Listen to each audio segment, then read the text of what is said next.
I'm joined now from London by Rick Bailey, who is the BBC's Editorial Policy's Chief Advisor of Politics. In Edinburgh, we have John McClellan, the Director of the Scottish Newspaper Society and former editor of The Scotsman. And here in the studio, I'm joined by Mike Small, the editor of the online site Bella Caledonia. Good evening to you all. Welcome. Thank you very much for joining me. Rick, in London, first of all, to you. It's been reported the BBC had more than 5,000 complaints about the BBC's handling of the independence referendum. The vast majority, apparently, was that the corporation was biased in favour of the union. Our Twitter feed tonight has been alive with comments. Was the BBC fair and impartial during the referendum? I mean, impartiality and fairness are absolutely critical to the BBC. It's why we're there. It's why we're trusted by the audience. And so it's not surprising that we're held to account by the audience. I think you've got to remember, in a referendum which becomes very binary, very polarised, the nearer you get to the end of it, the more intense and passionate it becomes. The space for impartiality is really difficult to find. So we knew it was going to be a big challenge. We knew from the start. We did an awful lot to try and make sure we got it right. Of course there are going to be critics. We try to respond to that. We're not sort of arrogant enough to say we got everything right in the huge amount of coverage we had to do.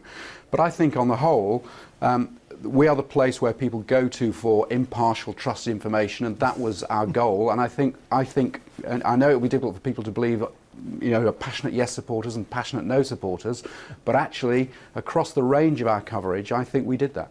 And I'm Mike Small here in the studio. I'm hearing you a few maybe snorts of derision, perhaps. What did you think of the BBC's coverage? Well, don't believe me, because I'm a confirmed cybernat, so I'm out of the picture. Listen to the words of Paul Mason, the former senior economic editor for your flagship programme, who said that the BBC's coverage was at propaganda strength that he hadn't seen since Iraq. Now, these are extraordinary comments, and your complacency is also extraordinary about what is a pivotal moment in British history. OK, well, Rick, do you want to pick up that point, that from a former BBC correspondent? Well, he's a former BBC correspondent, but let's look at the reality of it. Of course, you can mobilise a lot of opinion.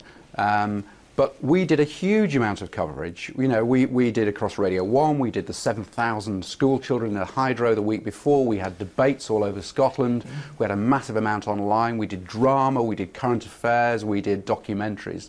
I'm not complacent. I'm not saying everything we did is perfect. We did a huge amount, and we tried to listen very carefully to make sure we got it right. We did a lot of training, not just with our people in Scotland, but across the UK, to get them ready for this. You know, our prime goal in this is impartiality. And of course, if you are embedded and really feel passionately on one side or the other, it's very difficult to understand that. Like Paul Mason.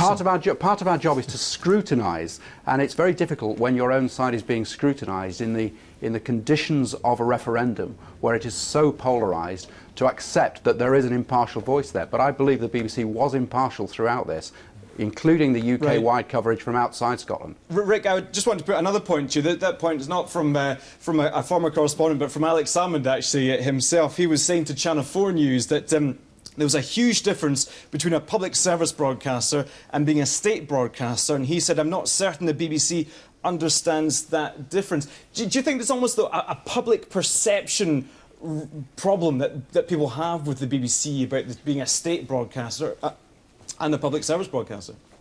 No, I don't think that's the argument at all. I think we always come under immense pressure in all elections, but particularly in referendums from the politicians, because they know that the audience trust us. Above all other media, the audience do trust us. And I know you can laugh, but it's true. You know, you can have hilarious. Online... Well, it's true. Oh, OK, I want to bring in John McClellan here.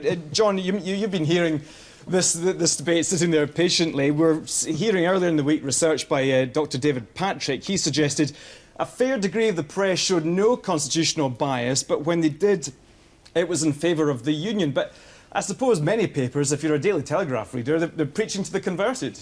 Yeah, you already know that when you buy a copy of the Daily Telegraph, the Daily Mail or the Daily Express. But I mean, I was particularly heartened by his findings that the indigenous Scottish press were fair and balanced throughout the campaign, to the extent that his study has got to so far. And I expect that the second 6 months of his study will bear that out also.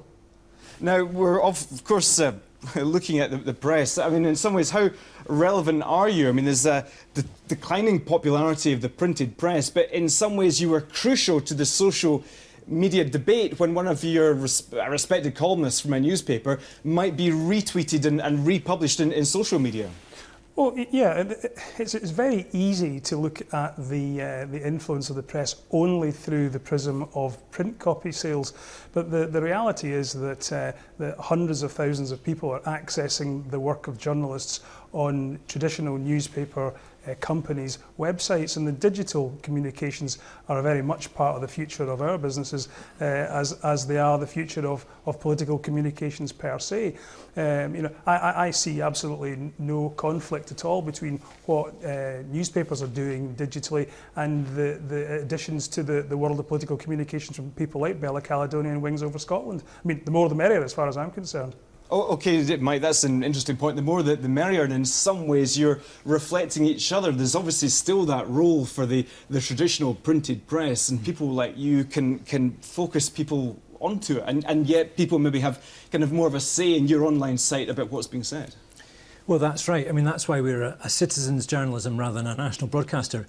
And if your man from the BBC thinks he's not complacent, tomorrow we'll be launching a boycott, not a boycott, to rechannel energy for people who want to give up on their commitment to their licence fee to the BBC or their commitment to the Herald or newspapers and pay instead to online services. And that's going to happen in a huge way. And so this kind of complacency in the wake of this bias is going to be huge. I can guarantee you that. Well, we were seeing Leslie Riddoch tweeting this week, saying and writing in an article that in fact there's been this resurgence of new media. Mm-hmm. Is this what you're trying to create, a kind of almost alternative vision of media in Scotland? That's right. Some people call it the fifth estate, where people are enabled citizens who are empowered to know how to translate media and how to create content. And that's what we're doing. So there's be podcasts, video, blogs, all sorts of content that will completely transform the media landscape in Scotland. And that's about to happen. Rick, it must be interesting for you sitting there listening to kind of what's happening in some sense. What would devolving broadcasting to Scotland mean? Do you think that would mean that it was perhaps a little bit closer to the people of Scotland, where we're hearing about this resurgence of new media? But if broadcasting was devolved, would that perhaps help address some of these concerns? I don't think we're anywhere near being in a position to talk about that yet, to be honest. I mean, I think you know, we're a week on from the campaign. We're still assessing how that went. You know, we've looked at. You know, the idea we're complacent is just completely untrue. We take complaints incredibly seriously. One of the things we did in this campaign was to set up a hotline for the two campaigns to make sure that if there was something that they weren't happy with, that they thought was going wrong, we had the ability to do something about it really quickly. And it's interesting that throughout the 16 weeks of the campaign, between them, they used that that there were complaints which were actually something we had to change, less than one a week. That's just because people are switching off from your service. That's completely untrue. It's not true. That's not true at all. Okay, Mike. And Rick, just another point about kind of that kind of feeling of protest in some way. There was that the march here in BBC Scotland at Pacific Quay on that Sunday. A huge march, huge presence from the Yes campaign. Does that concern you about the public perception of the BBC in Scotland? Look, as I've said, all referendums become very polarised and very passionate, and this much more than anyone previously. So I'm not surprised that people feel really strongly, and I'm not surprised that the BBC gets the criticism. If you look back at referendums over the years, going back to 1975, the referendum on the common market, the BBC gets it in the neck. That's what happens in referendums. Doesn't mean we get it right all the time. It means we've got to scrutinise what we do. Part of our job is to scrutinise both the campaigns and the politicians, and it means we're not popular. Mike, I want to put a point to you, though, that about this, we're hearing from Alex Massey, that perhaps you're an echo chamber. People are hearing what they want to hear. The BBC presents this view, this impartial view, the two different sides, but people perhaps just want to hear from their own side. Do you think that's the case? Well, I mean, from somebody who writes for The Spectator, the idea of the echo chamber is laughable. But this idea that there's the same issue between the 1975 and 2014, the difference is that social media exists now.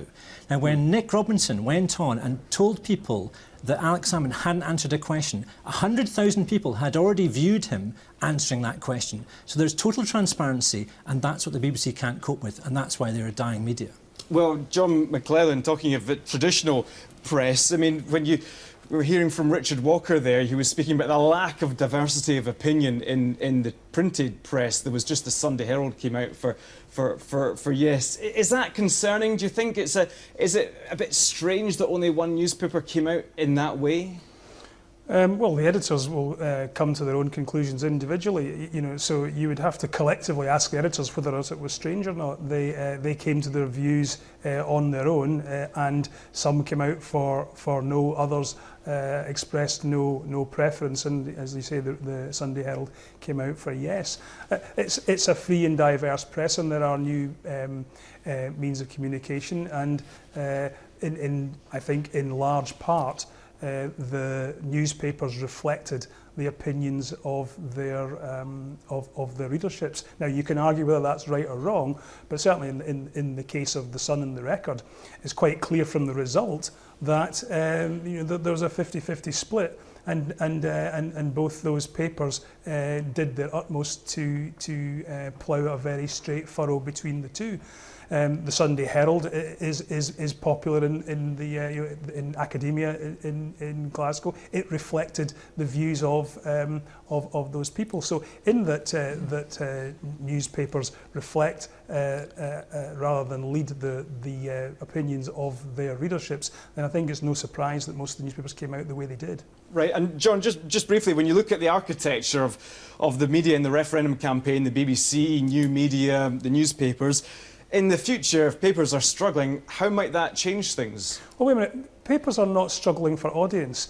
Yes, they are wrestling with different economic models for their businesses, but in terms of audiences, newspapers are reaching more people than they have ever done. And this kind of talk is, you know, it seems to me there's an attempt to fulfil a prophecy here, but newspaper audiences are as vibrant as they have ever been, if not more so. And the work of the journalists working for mainstream Scottish newspapers is reaching more people than ever.